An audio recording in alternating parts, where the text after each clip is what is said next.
عزتمندو موږ یو ویډیو کړې وه په هغې کې موږ د هغې کسانو دپاره چې د کومو نوجوانانو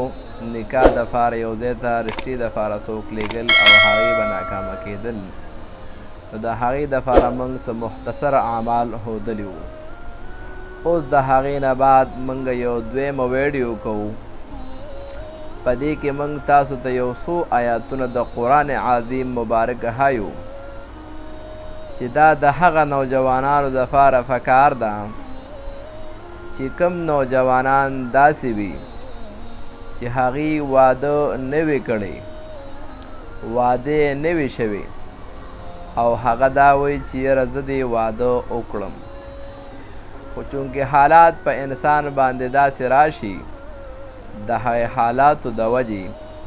هغه ته څه مشکل مخې ته راشي د هغه واده فرستو باندې روان وي. نو زما عزتمندو اوس درته داسې یو عمل درته هم چې کوم انسان د واده طلبګار وي چیرې زما دا واده دې وشي نو د هغه دپاره د قرآن عظیم دا یو څو آیات مبارک دي چې دا یو انسان چې کوم شرایط موږ د دې دپاره ښایو چې په هغه شرایطو باندې وکړي نو انشاءالله د هغه انسان به زر تر زره د واده بندوبست برابر شي.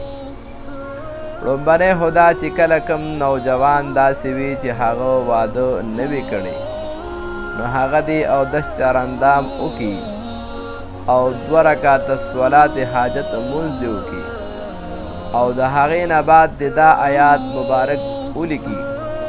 موږ به درته لومبۍ زباني تور هم ووایو او انشاءالله په دې سکرین به درته هم پرېږدو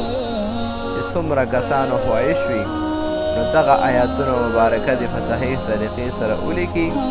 او ځان سره دې په خیمټ باندې وتړي نو انشاءالله د هغه د واده بندوبست به برابر شي. هغه آیاتونه مبارکه دا دي: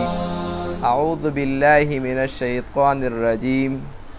بسم الله الرحمن الرحیم، ولا تمدن عینیک الى ما متعنا به ازواجا منهم زهرة الحیاة الدنیا لنفتنهم فیه ورزق ربک خیر وابقى وامر اهلک بالصلاة واصطبر علیها لا نسألك رزقا نحن نرزقك والعاقبة للتقوى. دا آیاتونه مبارکه دی په یو کاغذ باندې ولیکي او په صحیح طریقې سره دی بند کړي او په کفړه کې یا په سرمن کې هر قسم کفړه او هر قسم سرمن چې په هغې کې دی بند کړي او په خیمټ دې وتړي نو انشاءالله زر تر زره به د دې انسان د واده بندوبست برابر شي. خو اوس د دې دپاره نور شرایطو که یو انسان داسې وي چې موږ سره په پرسنل کې رابطه کوي چې یاره زه دې سره رابطه وکړم د دې نه څه تپوس وکړم نو د هغې دپاره زموږ یو دا وټسپ نمبر ځان سره کې وټسپ نمبر 0346 99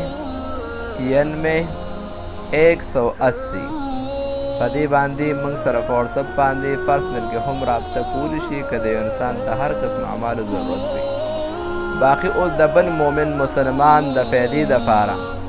لومبنی خورې دا شعر کی. دویم که دا انسان د وظایفو د اعمالو سره مینه محبت لري او د الله رب العالمین نه د هغې په ذریعه سره خپل هر څه غواړي زما عزتمندو زموږ د ملګرتیا دپاره د دې دا سبسکرایب نشان ووهئ او دې سره دا ټلی نشان ووهئ نو زموږ نوې ویډیوګانې او څومره وظایف چې راځي مجرب عملونه راځي نو انشاءالله د ټولو نه به اول مخکې تاسو ته هغه درکړو. واخر دعوانا ان الحمدلله.